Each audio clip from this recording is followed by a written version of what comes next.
Hi everyone, welcome to all of you. आप सभी का मेरे यूट्यूब चैनल शिवा ज्ञान पाठशाला में स्वागत है। दोस्तों, आप सभी कैसे हैं? उम्मीद करते हैं कि आप सभी अच्छे होंगे और आप अपनी एग्जाम की प्रिपरेशन भी बहुत ही अच्छे ढंग से कर रहे होंगे।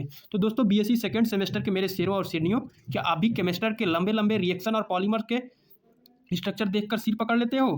क्या आपको भी डर लग रहा है कि एग्जाम में 75 कैसे आएंगे? तो भाई अब डरना बंद करो, क्योंकि आज का यह सिंगल वीडियो आपकी किस्मत बदलने वाला है। आज हम धुआं उड़ाने वाले हैं यूनिट 6 और यूनिट 7 का, जिसका चैप्टर का नेम है पॉलीमर एंड पॉलीमराइजेशन। दोस्तों, दोनों चैप्टर जो है मिलता जुलता था, इसलिए इसका मैं क्लास जो है कंबाइंड ले रहा हूँ, ठीक है, ताकि आपका एक ही वीडियो में काम हो जाए। ठीक है, इस वीडियो में मैं आपके लिए लेकर आया हूँ टॉप 50 VIMP MCQ। 50 नहीं दोस्तों, यहाँ पे समथिंग 70 या 75 क्वेश्चन होगा। ठीक है, ये थोड़ा सा थंबनेल में कम लिखा गया है। ठीक है, जो सीधे आपके एग्जाम पेपर में छपने वाले हैं। अगर आज के आप 75 सवाल देख लिए तो समझो आपको 75 में 75 नंबर दिलाने में बहुत ही इसका मददगार साबित होगा ये वीडियो दोस्तों। ठीक है, यूट्यूब पर वीडियो बहुत मिलेंगी आपको, लेकिन इस क्लास की खास क्या है, जो लोग पहले पढ़े होंगे उनको पता होगा कि शिवा ज्ञान पाठशाला चैनल पर बताया वही जाता है जो एग्जाम में आता है। तो दोस्तों, आप चाहे किसी भी यूनिवर्सिटी से हैं, ठीक है, आपका इस बार बीएससी सेकंड सेमेस्टर है और आपका सब्जेक्ट केमिस्ट्री है, ठीक है, और आपका एग्जाम जो है एमसीक्यू बेस होना है, तो यह वीडियो आपके लिए बहुत ही हेल्पफुल साबित होने वाला है दोस्तों, चाहे आप किसी भी यूनिवर्सिटी से हैं। ठीक है, तो अभी तक आपने इस चैनल पर नए हैं तो कृपया करके चैनल को सब्सक्राइब कर लीजिएगा और बेल आइकन को प्रेस कर लीजिएगा, ताकि किसी प्रकार का कोई भी इन्फॉर्मेटिव वीडियो अपलोड हो तो उसका नोटिफिकेशन आप तक पहुँच सके। तो प्यारे विद्यार्थियों, आपको जैसा कहा गया था यूनिट 5 पे 50 लाइक कंप्लीट करने को, तो आपने 50 लाइक कंप्लीट किया, तो आपको ये यूनिट 6 और 7 दिया जा रहा है। आप लोग इस वीडियो में भी 50 लाइक कंप्लीट करेंगे तो आपको यूनिट 8 प्रोवाइड कराया जाएगा। ठीक है, जैसे कुछ यूनिवर्सिटी, माँ विंध्यवासिनी यूनिवर्सिटी मिर्जापुर और उससे रिलेटेड जितने भी कॉलेज हैं, उन स्टूडेंट का जो है एग्जाम 25 मई को लगा हुआ है। तो आप लोग वीडियो को ज़्यादा से ज़्यादा शेयर करिए और लाइक टारगेट को कंप्लीट करिए और नेक्स्ट वीडियो प्राप्त करिए।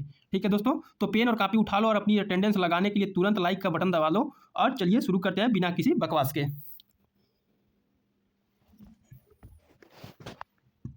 क्वेश्चन नंबर फर्स्ट, करा प्यारे विद्यार्थियों की नेचुरल पॉलीमर एमोंग यानी प्राकृतिक बहुलक है। तो प्राकृतिक बहुलक क्या है? तो इसमें ऑप्शन दिया सेलुलोज, स्टार्च, सिल्क, प्रोटीन। तो इसका करेक्ट ऑप्शन हो जाएगा दोस्तों, इसमें तो ऑप्शन दिया नहीं है। ठीक है, ये आपका चारों चीज़ सही है, यानी कि इसमें देना चाहिए था सभी। ठीक है, तो ये सभी हैं। ठीक है, यह प्रश्न में सभी प्राकृतिक बहुलक के ही उदाहरण दिए गए हैं। परीक्षा में कोई एक चुनना हो तो मुख्य रूप से ए वाला आप चुनेंगे। ठीक है, यदि इस प्रकार का क्वेश्चन मिलता है तो। ठीक है, या बी भी चुन सकते हैं क्योंकि सब है। ठीक है, सेलुलोज, स्टार्च, रेशम और प्रोटीन ये सभी प्राकृतिक पेड़ पौधों और जीवों से प्राप्त होते हैं, इसलिए प्राकृतिक बहुलक हैं। नेक्स्ट क्वेश्चन देख लेंगे, क्वेश्चन नंबर 2। कह रहा है कि सॉल्यूशन ऑफ पॉलीमर्स में भी यानी कि बहुलक का विलयन हो सकता है किसमें? इन वाटर यानी कि पानी में। तो किस प्रकार का हो सकता है? तो हो सकता है कोलाइडल, यानी कि बहुलक के अणुओं का, बहुलक समझ रहे हैं, पॉलीमर। ठीक है, अणुओं का आकार बड़ा यानी कि माइक्रो मॉलिक्यूल होता है, जो 1 nm से यानी कि 1 नैनोमीटर से 1000 नैनोमीटर के बीच होता है, इसलिए पानी में घुलकर एक कोलाइडल विलयन बना लेते हैं। क्वेश्चन नंबर 3 कह रहा है कि monomer unit of natural rubber is, प्राकृतिक रबर की मोनोमर इकाई है। तो क्या है प्यारे विद्यार्थियों? तो है आइसोप्रीन। ठीक है, यानी कि प्राकृतिक रबर आइसोप्रीन का बहुलक होता है। ठीक है, नेक्स्ट क्वेश्चन, क्वेश्चन नंबर 4 कह रहा है प्यारे विद्यार्थियों की NPCl2, इसके बाद n value of n is, यानी कि इसमें से n का मान है, तो n का जो मान है प्यारे विद्यार्थियों कितना है? 3 से 5। ठीक है, यानी कि चक्रीय फास्फाजीन में मुख्य रूप से ट्राइमर यानी कि n = 3 और टेट्रामर यानी = 4 सबसे अस्थायी और सामान्य रूप से पाए जाते हैं। क्वेश्चन नंबर 5 कह रहा है कि इनऑर्गेनिक पॉलीमर इज, अकार्बनिक बहुलक है। तो अकार्बनिक जो बहुलक है वो फास्फाजीन है। क्या दोस्तों? फास्फाजीन की एक मुख्य श्रृंखला में कार्बन नहीं होता, बल्कि फास्फोरस और नाइट्रोजन के एकांतर यानी कि एकांतर बंद होते हैं, बॉन्ड बने होते हैं, इसलिए यह एक अकार्बनिक बहुलक है। नेक्स्ट क्वेश्चन देखेंगे, क्वेश्चन नंबर 6 कह रहा है प्यारे विद्यार्थियों को which is used in making flame proof fabric, अग्निरोधी वस्त्र बनाने में प्रयुक्त होता है। तो क्या होता है? तो उसमें होता है फास्फाजीन। क्या होता है? फास्फाजीन, यानी कि विशेषकर पॉली एमिनो फास्फाजीन में नाइट्रोजन और फास्फोरस की उपस्थिति के कारण इनमें आग नहीं पकड़ती, इसलिए इनका उपयोग अग्निरोधक कपड़े बनाने में ज़्यादा यूज होता है। Question number 7 correct in P3N3Cl3 the P atom having hybridisation, नहीं यानी कि इतना में P परमाणुओं का संकरण है। तो क्या है दोस्तों? तो C है, यानी कि sp3। साइक्लोट्राई फास्फाजीन में फास्फोरस परमाणु 4 अल्फा बॉन्ड बनाता है, जिसके कारण इसका संकरण जो है, हाइब्रिडाइजेशन जो है, sp3 हो जाता है। क्वेश्चन नंबर 8 कह रहा है प्यारे विद्यार्थियों कि N3P3Cl6 इज, यानी कि N3P3Cl6 है तो ये क्या है, तो एक प्रकार का क्या है प्यारे विद्यार्थियों, हेट्रोसाइक्लिक कंपाउंड है, यानी कि 6 मेंबर रिंग, यानी कि इसमें 6 सदस्यों वाली एक रिंग होती है जिसमें P और N परमाणु अल्टरनेट क्रम में जुड़े होते हैं, अलग अलग परमाणु होने के कारण इसे हेट्रोसाइक्लिक बोला जाता है। क्वेश्चन नंबर 9, कह है कि साइक्लोट्राइफॉस्फाजीन्स है, यानी कि साइक्लोट्राइफॉस्फाजीन्स में होता है, क्या होता है दोस्तों, तो इसमें होता है प्लेनर स्ट्रक्चर। प्यारे विद्यार्थियों इसमें आपका बिल्कुल बी करेक्ट हो जाएगा, यानी कि N3P3Cl6 की रिंग लगभग प्लेनर या थोड़ी मुड़ी हुई होती है, लेकिन सैद्धांतिक रूप से इसे बेंजीन की तरह समतलीय वलय माना जाता है। नेक्स्ट क्वेश्चन देखेंगे, क्वेश्चन नंबर 10, कह रहा है कि silicones have the structural unit, यानी कि सिलिकॉन की संरचनात्मक इकाई है, तो क्या है, इसका करेक्ट ऑप्शन हो जाएगा ऑप्शन ए, SiO(Si), ठीक है, यानी कि सिलिकॉन्स होते हैं जिनकी मुख्य श्रृंखला में SiO(Si) बंध बार बार दोहराया जाता है। नेक्स्ट क्वेश्चन, क्वेश्चन नंबर 11, कह रहा है कि silicones can not be used as, यानी कि सिलिकॉन का उपयोग नहीं होता है, कहाँ नहीं होता है, तो वार्निशिंग क्रीम में नहीं होता है, ठीक है। सिलिकॉन का उपयोग स्नाहक सीलेंट और ग्रीस में होता है, लेकिन कॉस्मेटिक वार्निशिंग क्रीम में इसका मुख्य रूप से उपयोग नहीं किया जाता है। क्वेश्चन नंबर 12, कह रहा है कि Teflon is an example of, क्या कह रहा है दोस्तों, ये टेफ्लॉन का उदाहरण है, तो टेफ्लॉन का क्या उदाहरण है, तो इसका सी हो जाएगा होमोपॉलीमर एडिशन पॉलीमर, ठीक है, यानी कि टेफ्लॉन केवल एक ही प्रकार के मोनोमर के सीधे जुड़ने से बनता है, इसलिए यह समबहुलक और योगात्मक बहुलक है, ठीक है। क्वेश्चन नंबर 13, कह रहा है प्यारे विद्यार्थियों की इन ट्राइफॉस्फाजीन्स P एंड N आर, ट्राइफॉस्फाजीन में P और N होते हैं, किस प्रकार के होते हैं, तो sp3 sp2 हाइब्रिडाइज होते हैं, ठीक है। क्वेश्चन नंबर 14, कह रहा है प्यारे विद्यार्थियों की silicones have the general formula, silicon का सामान्य सूत्र होता है, तो सिलिकॉन का जो सामान्य सूत्र होता है वो R2SiO, ठीक है, इसके बाद N, ठीक है। रेक की सिलिकॉन का सामान्य सूत्र यही होता है जो कीटोन R2CO के समान संरचना प्रदर्शित करता है। क्वेश्चन नंबर 15, कह रहा है कि बैकलाइट इज पॉलीमर, बैकलाइट एक बहुलक है, किसका बहुलक है, तो ये थर्मोसेटिंग का, किसका, थर्मोसेटिंग का, बैकलाइट एक थर्मोसेटिंग बहुलक है जिसे एक बार गर्म करके सांचे में डालने के बाद दोबारा गर्म करके पिघलाया बदला नहीं जा सकता है। क्वेश्चन नंबर 16, कह रहा है कि विच माइक्रोमॉलिक्यूल इज नॉट ए पॉलीमर, कौन सा महाअणु बहुलक नहीं है, तो प्यारे विद्यार्थी इसको आपको करेक्ट ऑप्शन हो जाएगा ऑप्शन सी, क्लोरोफिल। क्लोरोफिल एक जटिल कोऑर्डिनेशन कंपाउंड है, न कि बार बार दोहराई जाने वाली इकाइयों से बना पॉलीमर, ठीक है। क्वेश्चन नंबर 17, कह रहा है कि natural rubber is polymer of, प्राकृतिक रबर किसका बहुलक है, तो इसका करेक्ट ऑप्शन हो जाएगा ऑप्शन सी, यानी कि सीस आइसोप्रीन। प्राकृतिक रबर सीस 1,4 पॉली आइसोप्रीन होता है, जबकि इसका ट्रांस रूप गुट्टा पर्चा कहलाता है, क्या कहलाता है, गुट्टा पर्चा। क्वेश्चन नंबर 18, कह रहा है प्यारे विद्यार्थियों की light scattering method is use to determine, कि प्रकाश प्रकीर्णन विधि का उपयोग निर्धारित करने के लिए किया जाता है, क्या निर्धारित करने के लिए, तो इसका करेक्ट हो जाएगा B, weight average molar mass, ठीक है, यानी कि प्रकाश प्रकीर्णन विधि से बहुलक का भार औसत अणु भार ज्ञात किया जाता है। क्वेश्चन नंबर 19, कह रहा है प्यारे विद्यार्थियों की nylon polyester silk cellulose are, यानी कि नायलॉन पॉलिएस्टर रेशम सेलुलोज हैं, तो ये क्या है सब, तो एक प्रकार के फाइबर्स हैं, क्या है दोस्तों, फाइबर्स हैं, इन सभी में उच्च तन्य शक्ति होती है और ये धागे या रेशे बनाने के काम आते हैं, ठीक है। नेक्स्ट क्वेश्चन, क्वेश्चन नंबर 20, कह रहा है प्यारे विद्यार्थियों कि compound used as lubricant for all bearing at high temperature and high speed, उच्च ताप एवं उच्च गति पर बाल रिपेयरिंग या बाल बेयरिंग के स्नेहक के रूप में प्रयुक्त होता है, ठीक है, जिसे आप लोग ग्रीस वगैरह भी कहते हो, तो इसका करेक्ट ऑप्शन हो जाएगा ऑप्शन फर्स्ट, यानी कि सिलिकॉन ग्रीस, ठीक है। सिलिकॉन ग्रीस उच्च तापमान पर भी स्थायी रहता है और अपनी विस्कोसिटी नहीं खोता, इसलिए इसका उपयोग हाई स्पीड बेयरिंग्स में होता है, ठीक है। नेक्स्ट क्वेश्चन देखते हैं प्यारे विद्यार्थियों, क्वेश्चन नंबर 21, कह रहा है कि नेचुरल पॉलीमर एमोंग, यानी प्राकृतिक बहुलक है, तो प्राकृतिक बहुलक क्या है, तो हो जाएगा इसमें करेक्ट ऑप्शन, एक मिनट, एक क्वेश्चन नंबर 21, CH3 का whole twice SiCl2 on hydrolysis will produce, यानी कि इतना के जल अपघटन से बनेगा, क्या बनता है दोस्तों, तो बनता है CH3 का होल ट्वाइस SiOH का होल ट्वाइस, ठीक है। एक जल अपघटन के दौरान क्लोरीन परमाणु हट जाते हैं और उनकी जगह दो हाइड्रोक्सिल यानी कि OH समूह जुड़ जाते हैं। नेक्स्ट क्वेश्चन, क्वेश्चन नंबर 22, कह रहा है कि the term rubber was coined and discovered by, यानी कि रबर शब्द का नामकरण एवं खोज किसने की, तो इसका करेक्ट ऑप्शन हो जाएगा ऑप्शन बी, जोसेफ प्रिस्टली ने, ठीक है, यानी कि जोसेफ प्रिस्टली ने देखा कि यह पदार्थ पेंसिल के निशान को क्या कर सकता है, मिटा सकता है, इसलिए उन्होंने इसे रबर नाम दिया।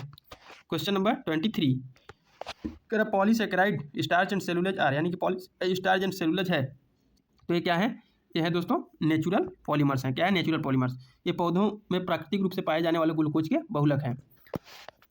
नेक्स्ट क्वेश्चन देखेंगे, क्वेश्चन नंबर 24, कह रहा है कि bakelite and PVC are, bakelite and PVC है तो ये क्या है, तो ये भी एक प्रकार के क्या है, सिंथेटिक पॉलीमर है। ठीक है, यानी कि ये दोनों मानव निर्मित या सिंथेटिक प्लास्टिक है। क्वेश्चन नंबर 25, कह रहा है कि phenol formaldehyde materials are, phenol formaldehyde पदार्थ है तो क्या है, यह एक प्रकार का क्या दोस्तों, क्रॉस लिंक्ड पॉलीमर्स है। यानी कि फिनॉल और फॉर्मेल्डिहाइड आपस में क्रिया करके एक त्रिविमीय क्रॉस लिंक्ड जालक संरचना बनाते हैं जिसे बैकेलाइट के नाम से जाना जाता है। क्वेश्चन नंबर 26, कह रहा है कि common x of thermosetting polymer is, यानी कि ऊष्मा सेट बहुलक का सामान्य उदाहरण है तो इसका करेक्ट ऑप्शन हो जाएगा प्यारे विद्यार्थियों ऑप्शन सी, बैकेलाइट। बैकेलाइट गर्म करने पर अत्यधिक क्रॉस लिंकिंग के कारण कड़ा हो जाता है और दोबारा नहीं पिघलता है।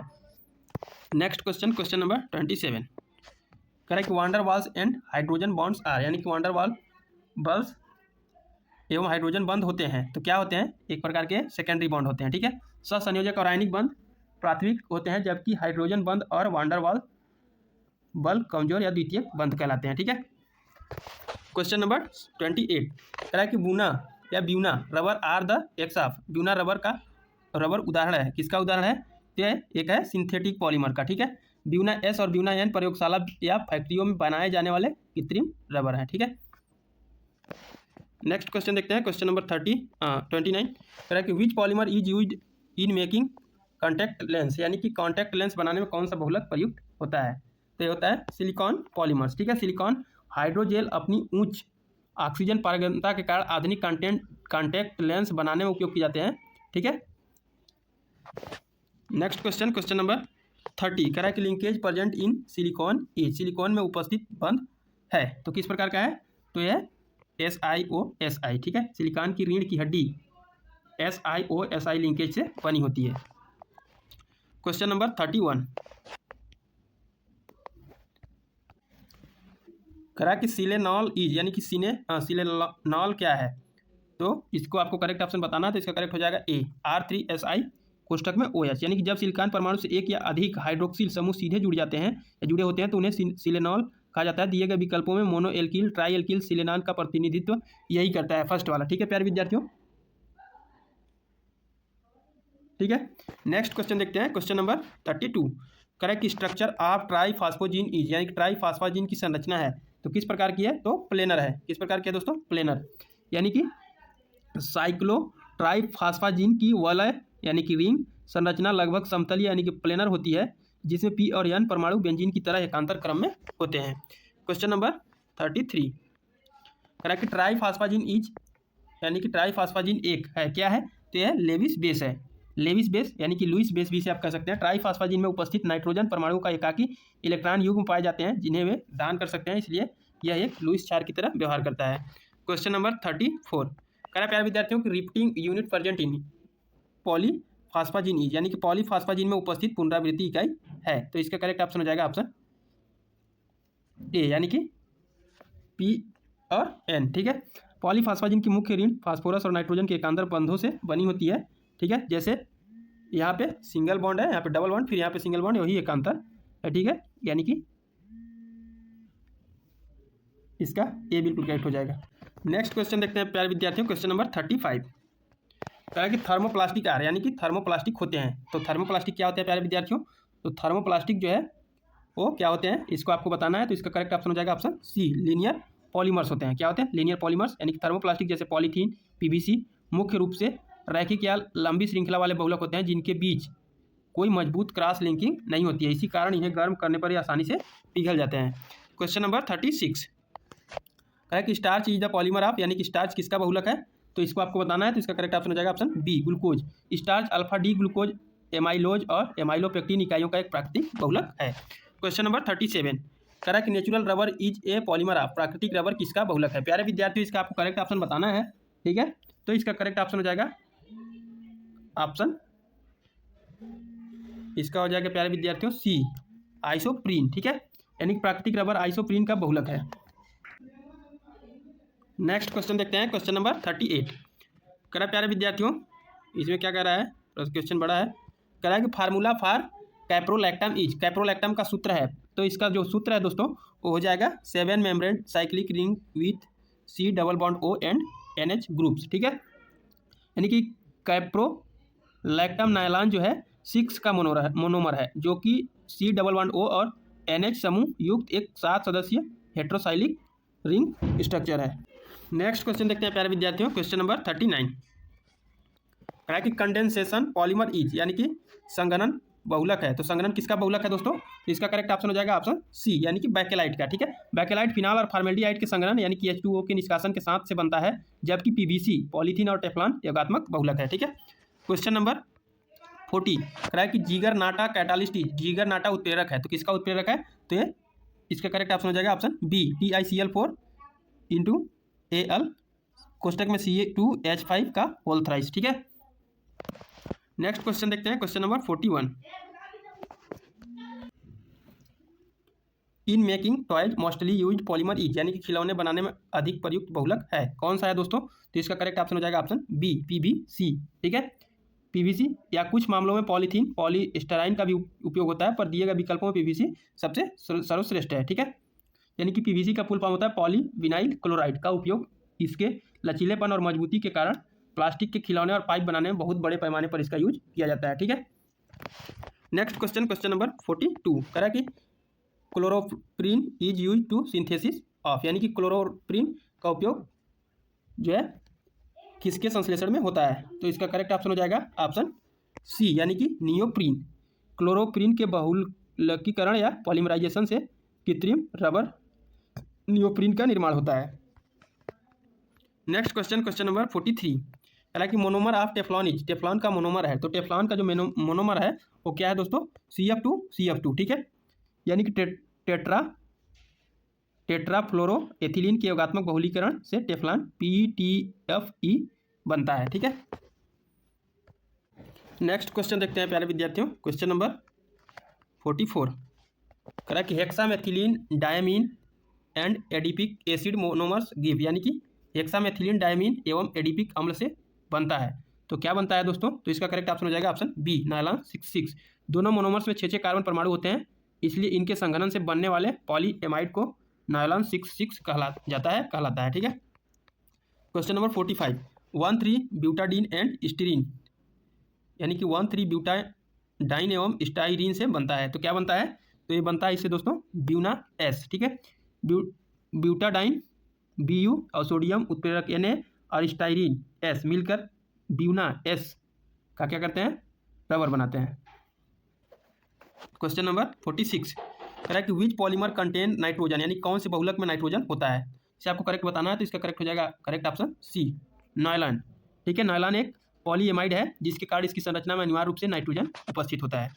क्वेश्चन नंबर दोस्तों यहाँ पे आपको क्वेश्चन फास्ट करा जा रहा है क्योंकि बहुत यूनिवर्सिटी का एग्जाम बहुत नजदीक है। एथिलीन ग्लाइकोल प्लस डाइमेथिल टेरेफथेलेट, ठीक है। यानी कि एथिलीन ग्लाइकोल डाइमेथिल टेट्राथलेट से बनता है, तो क्या बनता है? तो इससे बनता है डार्कॉन। क्या बनता है दोस्तों? इन दोनों की संघनन क्रिया से डक्रॉन बना जाता है, जिससे टेरिलॉन भी कहा जाता है, ठीक है, नामक पॉलिएस्टर बनता है। नेक्स्ट क्वेश्चन देखते हैं, क्वेश्चन नंबर 48 कह रहा प्यारे विद्यार्थियों कि alkyl aluminium plus titanium halides, alkyl aluminium plus titanium halides बनाते हैं, तो क्या बनाते हैं? तो ये सब बनाते हैं दोस्तों बी, यानी कि जिगलर नाटा कैटालिस्ट बनाते हैं, ठीक है। Next question, question number 49 monomer of Orlon, यानी कि ऑर्लान का मोनोमर है, तो इसका मोनोमर जो है दोस्तों ये कौन सा हो जाएगा? इसका बिल्कुल इसमें सी हो जाएगा, विनाइल साइनाइड, ठीक है, जिसे क्या बोला जाता है? एक्रिलोनाइट्राइल भी कहा जाता है। ऑर्लान जो होता है का मोनोमर जो है वो क्या है? विनाइल साइनाइड या एक्रिलोनाइट्राइल होता है, ठीक है दोस्तों। नेक्स्ट क्वेश्चन, क्वेश्चन नंबर 50 कह रहा प्यारे विद्यार्थियों कि which is use to make non sticky material, यानी कि नॉन स्टिकी पदार्थ बनाने में किसका उपयोग होता है? तो इसका करेक्ट ऑप्शन हो जाएगा ऑप्शन बी, टेट्राफ्लुओरोएथीन, ठीक है। एक टेट्राफ्लुओरोएथीन से टेफ्लॉन बनता है जो बर्तनों पर नॉन स्टिक यानी कि ना चिपकने वाली कोटिंग करने के काम आता है, ठीक है दोस्तों। नेक्स्ट क्वेश्चन देख लेंगे, क्वेश्चन नंबर 51 कह रहा है कि ex of condensation polymerisation is, यानी कि संघनन बहुलीकरण का उदाहरण है, तो इसका करेक्ट ऑप्शन हो जाएगा ऑप्शन सी, बैकेलाइट। बैकेलाइट एक संघनन बहुलक है, जबकि प्रोपीन पीवीसी और पॉलीथीन योगात्मक बहुलक हैं। ठीक है, एक क्वेश्चन रिपीटेड है। क्वेश्चन नंबर 52 है कि एसबीआर यानी कि एसबीआर का फुल फॉर्म क्या होता है? तो एसबीआर का जो फुल फॉर्म होता है वो स्टीरीन ब्यूटाडीन रबर होता है। ठीक है, जिसे आमतौर पर ब्यूटा या ब्यूना एस भी कहा जाता है। क्वेश्चन नंबर 53 है कि एलडीपीई यानी कि एलडीपी का फुल फॉर्म इसका पूछा है। दोस्तों आपको एग्जाम में कुछ पूछा जा सकता है क्या, तो आप लोग इसको देख लीजिएगा। लो डेंसिटी पॉलीथीन, ठीक है, या इसे कम घनत्व वाली पॉलीथीन के नाम से भी जाना जाता है। क्वेश्चन नंबर 54 PMMA यानी कि इसका फुल फॉर्म बताना है आपको। तो इसका फुल फॉर्म होता है ये भी पॉलीमेथिल मेथाक्राइलेट। ठीक है, इसे प्लेक्सीग्लास के नाम से भी जाना जाता है। Next question, question number 55 PTFE यानी कि PTFE का फुल फॉर्म क्या होता है? तो इसका होता है पॉलीटेट्राफ्लुओरोएथिलीन, इसका भी होता है, और इसे टेफ्लॉन के नाम से भी जाना जाता है, याद रख लीजिएगा। क्वेश्चन नंबर 56 प्यारे विद्यार्थियों कि मोनोमर ऑफ पॉलीक्रिलोनाइट्राइल इज यानी कि पॉलीएक्रिलोनाइट्राइल का मोनोमर है। तो इसका करेक्ट ऑप्शन हो जाएगा ऑप्शन फर्स्ट, एक्रिलोनाइट्राइल। अभी क्वेश्चन रिपीटेड है। क्वेश्चन नंबर 57 कर रहा है टेट्रिलीन इज यानी कि टेरिलीन एक है। तो टेरिलीन क्या है? एक प्रकार का पॉलीएस्टर है। क्या है प्यारे विद्यार्थियों? पॉलीएस्टर है। ठीक है, यानी कि टेरिलोन या डेक्रॉन में एस्टर लिंकेज पाई जाती है, इसलिए यह एक पॉलिएस्टर है। ठीक है, नेक्स्ट क्वेश्चन, क्वेश्चन नंबर 58 कह रहा है कि Buena S is, Buena S है नेचुरल रबर है, सिंथेसाइज रबर है, या कंडेंसेशन पॉलीमर या फाइबर। तो एक प्रकार का क्या है प्यारे विद्यार्थियों? तो यह है, इसमें करेक्ट ऑप्शन आपका हो जाएगा ऑप्शन बी, सिंथेसाइज रबर है। ठीक है, यानी कि ब्यूना एस एक कृत्रिम या संश्लेषित रबर है जिसमें यस का मतलब होता है स्टाइरीन। नेक्स्ट क्वेश्चन देखेंगे, क्वेश्चन नंबर 59 कि मोनोमर ऑफ पीवीसी, पीवीसी का मोनोमर है। तो पीवीसी का जो मोनोमर है वो क्या है? वाइनाइल क्लोराइड। ठीक है, इसका पूरा नाम होता है पॉलीविनाइल क्लोराइड पीवीसी का, इसलिए इसका मोनोमर विनाइल क्लोराइड है, CH2 डबल बॉन्ड CHCl। ठीक है, आई होप कि आपको वीडियो अच्छा लग रहा होगा। वीडियो अच्छा लग रहा होगा तो लाइक जरूर करिएगा, क्योंकि 50 लाइक कंप्लीट होगा तभी आपको नेक्स्ट वीडियो प्रोवाइड कराया जाएगा। विनाइल ग्रुप इज यानी कि विनाइल समूह है। तो विनाइल समूह क्या है? तो इसका हो जाएगा CH2 double bond CH single bond. ठीक है, एथिलीन से एक हाइड्रोजन हटाने पर प्राप्त समूह CH2 double bond CH single bond को विनाइल समूह के नाम से जाना जाता है। Question number 61 polythene is the addition polymer of यानी कि पॉलीथीन किसका योगात्मक बहुलक है? तो इसका करेक्ट ऑप्शन हो जाएगा दोस्तों ऑप्शन, इसमें करेक्ट ऑप्शन आपका हो जाएगा। तो दोस्तों इसका जो आपका करेक्ट ऑप्शन हो जाएगा ऑप्शन ए, बिल्कुल करेक्ट होगा, एथिलीन। एथिलीन के बहुत से अणु आपस में योगात्मक क्रिया करके पॉलीथीन का फॉर्मेशन करते हैं। क्वेश्चन नंबर 62 कह रहा है प्यारे विद्यार्थियों कि HCHO प्लस फिनॉल यानी कि इसको मिलने से क्या बनता है? तो इसका करेक्ट ऑप्शन हो जाएगा ऑप्शन, इसमें सी हो जाएगा। कौन सा दोस्तों? बैकेलाइट। ठीक है, यानी कि फॉर्मेल्डिहाइड जिसे HCHO के नाम से जाना जाता है, और फिनॉल की संघनन क्रिया से बैकेलाइट का फॉर्मेशन हो जाता है। क्वेश्चन नंबर 63 कह रहा है कि नॉन फ्लेमेबल यानी कि अज्वलनशील है। तो अज्वलनशील क्या है? तो इसका करेक्ट ऑप्शन हो जाएगा option B, CF2 single bond CF2 single bond का होल N। ठीक है, या टेफ्लॉन का सूत्र है CF बंध बहुत मजबूत होने के कारण यह अत्यधिक अज्वलनशील और रासायनिक रूप से निष्क्रिय माना जाता है। क्वेश्चन नंबर 64 कह रहा कि plastics are very useful in human life as, मानव जीवन में प्लास्टिक बहुत उपयोगी होता है।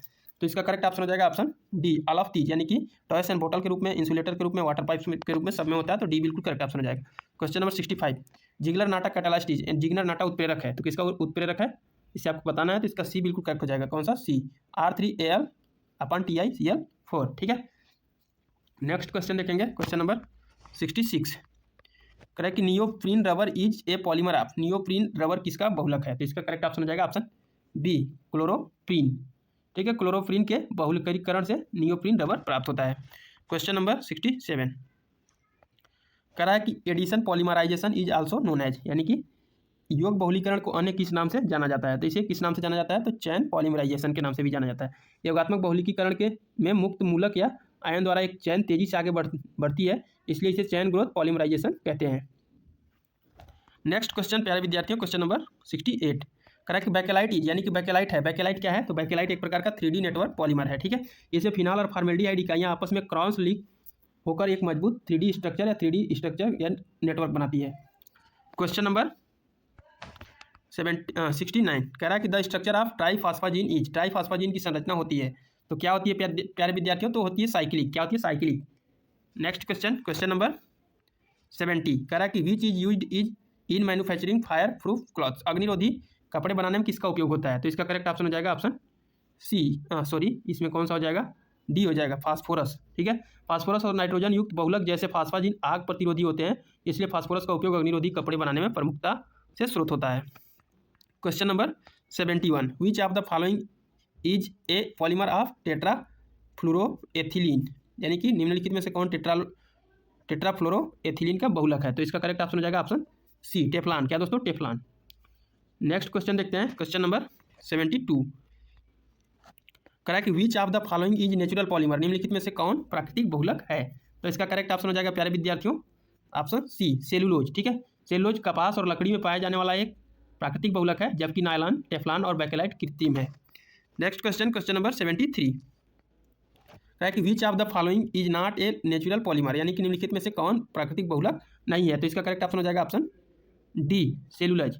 सेलुलोज कपास और लकड़ी में पाया जाने वाला एक प्राकृतिक बहुलक है, जबकि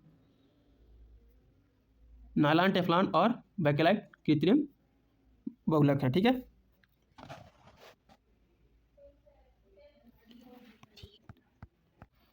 सॉरी प्यारे विद्यार्थियों, इसमें डी नहीं होगा, इसमें आपका सी होगा। कौन सा होगा दोस्तों? सी होगा। ठीक है, नायलॉन, लेकिन नायलॉन एक पूर्णतः मानव निर्मित यानी कि सिंथेटिक बहुलक है, जबकि स्टार्च, प्रोटीन और सेलुलोज यह प्राकृतिक है। तो डियर स्टूडेंट, ये थे हमारे आज के 73 टॉप BIMP ब्रह्मास्त्र क्वेश्चन। अगर आपने इन 73 सवालों को अच्छे से समझ लिया तो मैं गारंटी देता हूं कि यूनिट 6 और 7 से आपका एक भी नंबर नहीं कटने वाला है। 75 में से 75 लाने में इनका विशेष योगदान रहेगा और आपको कोई रोक नहीं सकता है। अगर आपके लिए एक छोटा सा टास्क, ठीक है, कि आपको अगर वीडियो थोड़ी सी भी पसंद आई हो तो दोस्तों के साथ कॉलेज ग्रुप्स में शेयर कर देना और चैनल को सब्सक्राइब करना मत भूलना। मिलते हैं दोस्तों, ठीक है, नेक्स्ट क्लास में। और कमेंट सेक्शन में लिख कर जाओ अब की बार 70 पार, ठीक है दोस्तों, 75 पार। ठीक है दोस्तों, तो अभी तक आपने शिवा ज्ञान पाठशाला चैनल को सब्सक्राइब नहीं किया तो सब्सक्राइब जरूर कर लीजिएगा और टेलीग्राम सभी लोग ज्वाइन कर लीजिएगा। टेलीग्राम चैनल का लिंक वीडियो के डिस्क्रिप्शन में दिया हुआ है, वहाँ से जाकर के आप ज्वाइन कर लीजिएगा। और 50 लाइक का टारगेट इसमें कंप्लीट होगा तो आपका अंतिम यूनिट यानी कि यूनिट 8 आपका कंप्लीट करा दिया जाएगा और मॉडल पेपर 1-2 करा दिया जाएगा। यदि आप लोग चाहते हैं तो, इंटरेस्टेड हैं तो, ठीक है, तो रिव्यू देंगे, उस हिसाब से काम होगा। ठीक है, तो ये आपका यूनिट 7 तक कंप्लीट होता है दोस्तों। यूनिट 1, 2, 3, 4, 5, 6, 7 आप लोग शुरू से वीडियो देखना शुरू करिए। वीडियो का प्लेलिस्ट बना हुआ है, कोई भी क्वेश्चन को मिस मत करिए। A to Z जितना क्वेश्चन बताया गया एक क्वेश्चन रिसर्च के साथ हर साल यूनिवर्सिटी में पूछे जाने वाले क्वेश्चन है, कोई भी क्वेश्चन हवाबाजी में नहीं रखा गया दोस्तों। तो आप लोग कृपया इस बात को जरूर ध्यान रखिएगा। ठीक है, मिलते हैं अगले धमाकेदार सेशन में, तब तक के लिए पढ़ते रहो, मचाते रहो धूम। ठीक है, जय हिंद, जय भारत, वंदे मातरम।